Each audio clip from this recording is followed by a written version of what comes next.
This lunchtime presentation is all about guest to member, taking our guests to our clubs on that journey to becoming members. And it's something which I'm not wishing to be rude to Toastmaster clubs, but you're not doing as good a job as you used to. And there are reasons for that, and I understand the reasons. It's COVID. We've gone from a world where you had meetings, you were all together, and you all chatted together, and that was fine. And you were all in the same room. And over the time, you have presented ways to work with guests to make them members. Unfortunately, since COVID and lockdown and Zoom, many clubs have found it a lot harder to make that connection because of the environment that they've been in.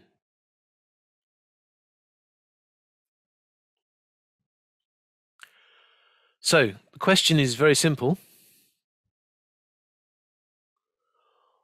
What do you do after saying hello? What are you going to do when a member connects with you? Sorry, when a guest connects with you. And this question can actually extend before the meeting. When somebody decides that they wish to join your meeting, they may just connect to you via Meetup and just say, I'm coming. They may go on Eventbrite and just click the button to register. They may actually register on your Zoom call. Now, please make sure that if you are running Zoom online meetings, you have the registration open. Otherwise, people are going to turn up. You have no idea who they are. You may have a Facebook post and they will just tick the going. So what do you say to those people? And how do you connect to those people when they make the commitment to come to your meeting? Because we should be connecting with those people before they turn up. If they're turning up on Zoom, have they got the Zoom details? If they've said on Meetup they're going to come and they're not registered on Zoom, then are you going to lose them before they even get to the meeting? If they're coming to a physical meeting, do they know how to find the place? Do they know about parking restrictions? Our club at Epsom has a lovely car park, but you have to pay your 20 pence to park. And if you don't, you get a ticket. What would be worse than somebody coming to the meeting, parking in the car park and then panicking because they can't get the 20p in? Or in my case, I can never get the blasted machine to work properly. Many times, the first person that speaks to a guest at Epsom Speakers can be when they're actually at the car park machine trying to buy their ticket. If that's happened, we sort of failed. But sometimes you can't get in contact with people because when they connect through Eventbrite, Meetups, social media, those platforms don't just give away the details of the person. You have to go back through those platforms to connect. So what do you say after somebody connects? The first thing you say is, hello, do you need help getting to the meeting? Do you need help getting online? Do you need help finding our meeting? How are you going to come to our meeting? So before the meeting, you need to know who the Toastmaster of the day is. You need to know who the speakers are. You need to know all the role holders. But you also need to know who are the guests. Where have they come from? How have they got to meet you? Do you know anything about the background of the guests? And, importantly, is anybody going to talk to them? Or are you just going to let them sit there in the virtual background or the physical background?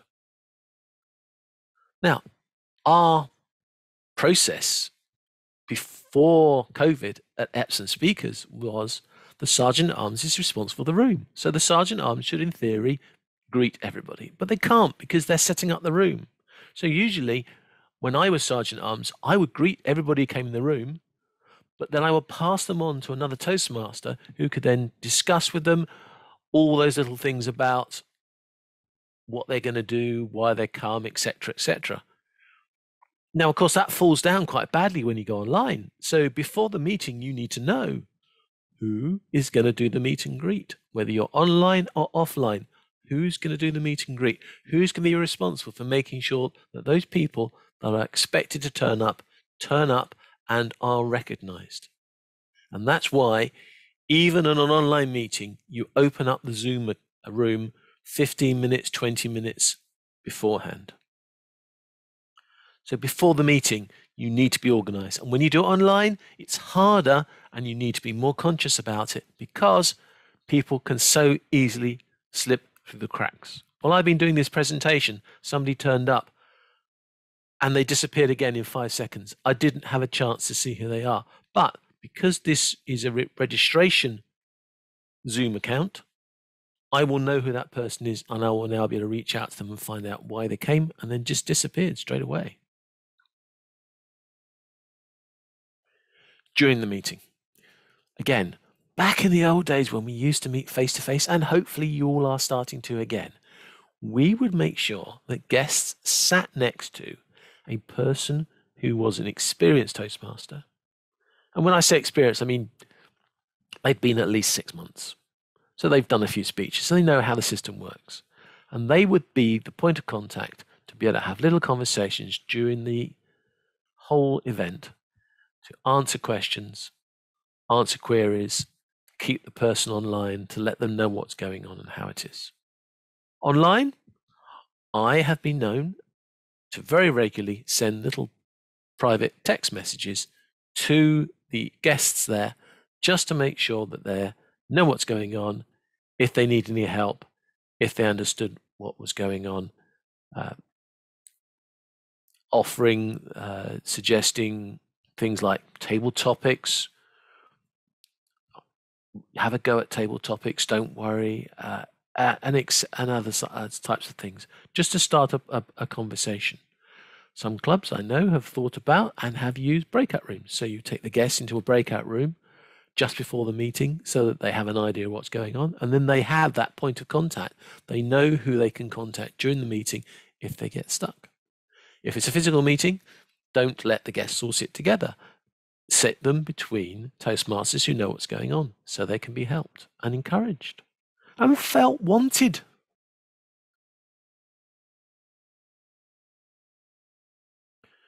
During the breaks, this is an excellent time to interact with guests. Now, some clubs do it publicly. They ask the guests things in the middle of the meeting. This is great, but it depends how many guests you've got and how big your meeting is, whether that vibe works. One of the tricks that we used to use at Epsom Speakers, and I know other clubs do, is to announce the guests at certain parts of the meeting. Now, we found, or I found certainly, the most useful time to do this was just before the break. So the meeting has done the opening, the warm-up, the speeches, and then we have the evaluations. Then we have the breaks for the table topics afterwards. So just before that break, we would ask the guests to introduce themselves. Now, the reason I like them introducing themselves at that particular point is very simple. They've already had half a meeting to understand what's going on. So they've experienced Toastmasters, which means they can now talk with authority about how they feel to be part of the Toastmasters meeting. Also, they've probably joined in the warm-up, so they've actually had a chance to speak. So that fear of speaking in front of the group will have diminished, if not gone. And the cheeky observation I made was, if you had them speak just before the break, everybody had fresh in their mind what the guests had said. And therefore, everybody had in their mind that they know now what to speak to those guests about during the break. And this was really powerful in face-to-face meetings.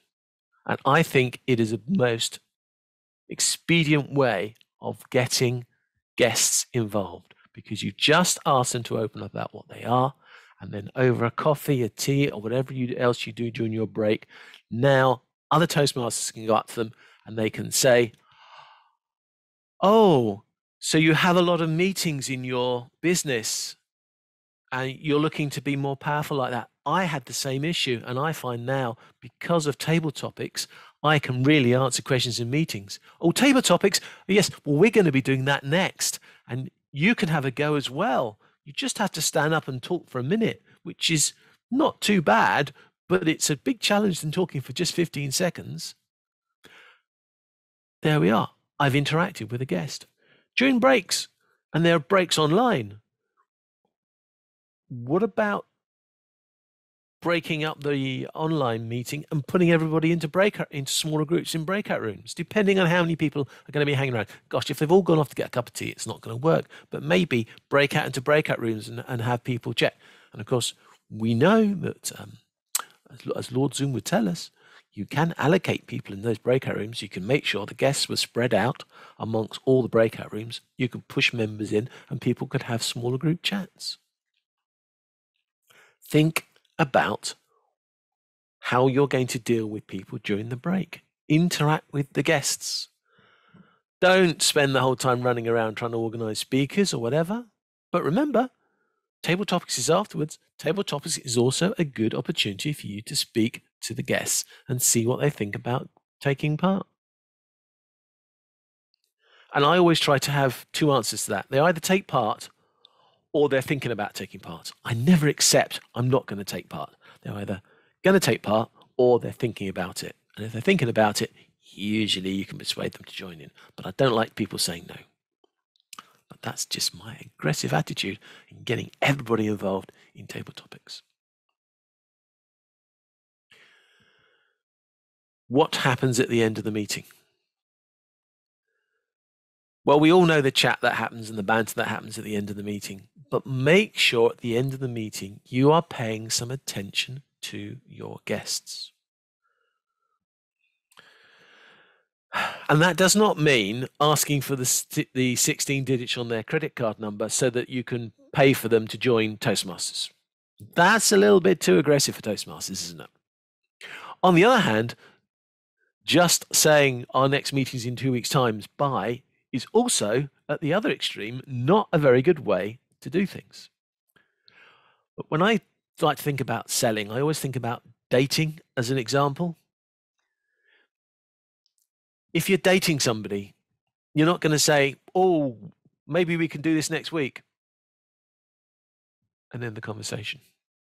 And on the other hand, you're also going to say, not going to say, it was great having you at this meeting. It was great to see you. Fancy getting married next week? No. The answer is somewhere in the middle. And it depends on your character, but somewhere in the middle, at the end of the meeting, you need to get some feedback from your guests. Make sure they know how welcome they were for being there and how welcome they would be for coming again. Don't put any rules about you can only come 3 times. Don't give any negative vibes. You can only come 3 times to the meeting, so you can come again if you want. Is not a positive way. Encourage them to come to the next meeting. Encourage them to give you feedback about what they liked and what they didn't understand or what they didn't like. Don't say what didn't you like. Just say what did you think of the meeting? Which things did resonate with you? Have you got any questions? If they disappear off, whether physically or virtually, you still need to have this conversation. You need to follow up. At the end of the meeting, you need to get a few bits of information from them, but don't try and close them down. Get some basic information. Then give them a few days, 2 or 3 days, and then somebody needs to follow up. to find out if they need details of how to get to the next meeting. If you are, like we are, Epsom speakers, and I'm sure many other clubs, you're now going to be doing online and virtual and a physical meeting as well, and you're going to start alternating those things. Make sure that the guest knows that there's two types of meetings. They're available to come to both, and this is how they work. The best thing to do is to get a commitment that they will come to the next meeting. That is the best thing. Ask if they're interested in joining, but don't make it conditional on them turning up to the next meeting. Don't even make them think it's conditional. Getting them back a second time is important. If they already can see some advantage, then say, yep, if you want to join Toastmasters, it's not a lot of money, and get your VP of membership to have a chat to them about the costs and the paperwork. But don't go to either extreme. Don't ignore them. Don't force them to spend the money. Get them to come back a second time. If they come back a second time, then you can pretty much assume that you're going to sign them up in some way. If they say that they have trouble getting to your meeting because of the date and time, that is the point at which you may suggest that they would like to perhaps look at other clubs in the area, if there are clubs in the area that are available at other dates and times. Don't, again, be negative and say, well, thanks for coming to our club. You do realize there are 3 down the road. Why don't you go and see them? Because, again, you're pushing them away. Got to be positive. So at the end of the meeting, you need to make sure, quite simply, that they feel that they've had a good experience, that they felt wanted, and you want to see them again. And that's when we get to the issue of following up. You need a strategy to follow up. That may be the VPM's obligation, but it's quite a lot of work. If you're going to have, and you should aim to have 2, 3, 4 guests at every meeting, is that going to be a lot more work for the VPM? Maybe you should have a follow-up team who take it in turns to follow up on the different meetings. Maybe the nominated person who's been nominated to look after that guest during the meeting is the person that does the follow-up. They've got a connection if they've already had a conversation. Having a completely random person, i.e. the VP of membership, chasing up is going to be harder for them to communicate with that person and break the ice. Better to have somebody who's already had that conversation with them, maybe the person who spoke to them before the meeting, or maybe the person that was nominated to look after them during the meeting can just follow up. And it only needs to be a short follow-up, hopefully more than just an email, a short phone call. Do you remember we had phones? Yeah, of course you do. We've all got phones. But have a short conversation with them just to see if they're okay, see what they thought. People are usually quite happy to do that. But please follow up. I hate to say it, but we've done secret shopper evaluations of clubs, and some clubs don't acknowledge the person's even going to turn up, don't follow up. And by the way, there's another type of following up. Follow up the people who didn't turn up. A lot of clubs have never done that. I've put myself down to meetings. I've never been followed up if I don't turn up. That's really bad. And apologies to those clubs I secret shopped. But follow up. Follow up with an invitation to come to the next meeting. If you've got a mailing list, then why not ask them? Now, GDPR, you're all going to say you can't do messages. You can. You can send them an email saying, this is our next meeting.